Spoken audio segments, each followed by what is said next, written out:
Dans la détresse, juste lève les yeux vers les montagnes et crie à Dieu. Seigneur tendre Père, tu as multiplié, éternel mon Dieu, tes merveilles et tes desseins en notre faveur. Nul n'est comparable à toi, je voudrais les publier et les proclamer, mais leur nombre est trop grand pour que je les raconte. Bonjour bien-aimés frères et sœurs, bienvenue dans ce partage. Nous parlerons de « Lève les yeux vers les montagnes et crie à Dieu ». Genèse 3, 31, le verset 1, il est écrit « Jacob entendit les paroles des fils de Laban, qui disaient « Jacob a pris tout ce qui était à notre père, et c'est avec le bien de notre père qu'il s'est acquis toute cette richesse. » Bien-aimés dans le Seigneur, notre Père et notre Dieu nous aime au-delà de tout. Il n'abandonne personne. Lorsque les hommes nous feront subir des injustices, lui, Dieu, nous fait justice.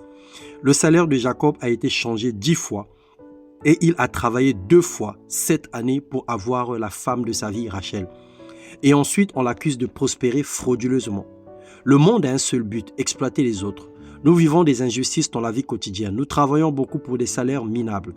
Nous plions en 4 pour de la fatigue et de la frustration. Quand on peut aller loin par la grâce de Dieu, on dit que c'est la magie, comme si Dieu ne fait rien dans la vie de ses enfants, comme si Dieu n'était pas capable de bénir au-delà de ce que l'œil humain peut comprendre. Genèse 31, 24, la Bible dit « Mais Dieu apparut la nuit en songe à Laban, l'araméen, et lui dit « Garde-toi de parler à Jacob, ni en bien ni en mal. Quel que soit le mal que le monde te veut, la peur de ne plus trouver autre chose de meilleur ou la situation économique actuelle de nos pays, de nos États ou même de nos familles, l'Éternel Dieu reste en secours.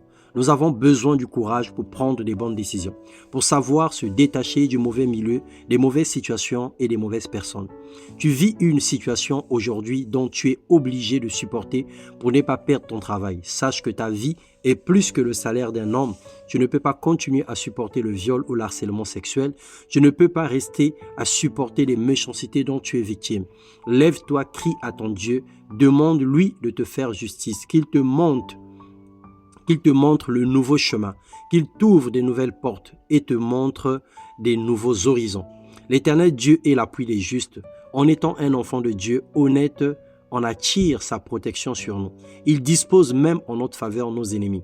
Que Dieu fasse justice à tous ceux qui travaillent beaucoup mais ne méritent pas le bon salaire.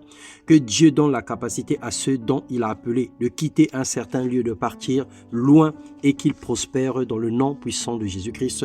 Lève simplement les yeux vers les montagnes et crie à Dieu. Reclame à Dieu, parle-lui, dis stop à ce problème. Dis à Dieu que tu n'en peux plus, tu ne supportes plus le célibat, tu ne supportes plus de travailler pour des gens, tu ne supportes plus les humiliations pour pouvoir obtenir une assiette de nourriture. Dis à Dieu que tu es fatigué de travailler impunément pour des gens qui n'ont pas de reconnaissance à ton égard. Dis à Dieu que tu es fatigué de faire des corvées dont le salaire est maigre et minable. Crie à l'Éternel, lève les yeux vers les montagnes et le Seigneur te reprendra. De même qu'il est intervenu dans la vie de Jacob, de même il viendra et il fera dans ta vie. Que le Seigneur te bénisse et te donne le courage de se lever dans la prière, de lever les yeux vers le montagne, de crier à Dieu et de déclencher le miracle dans ta vie au nom puissant de Jésus-Christ. Amen.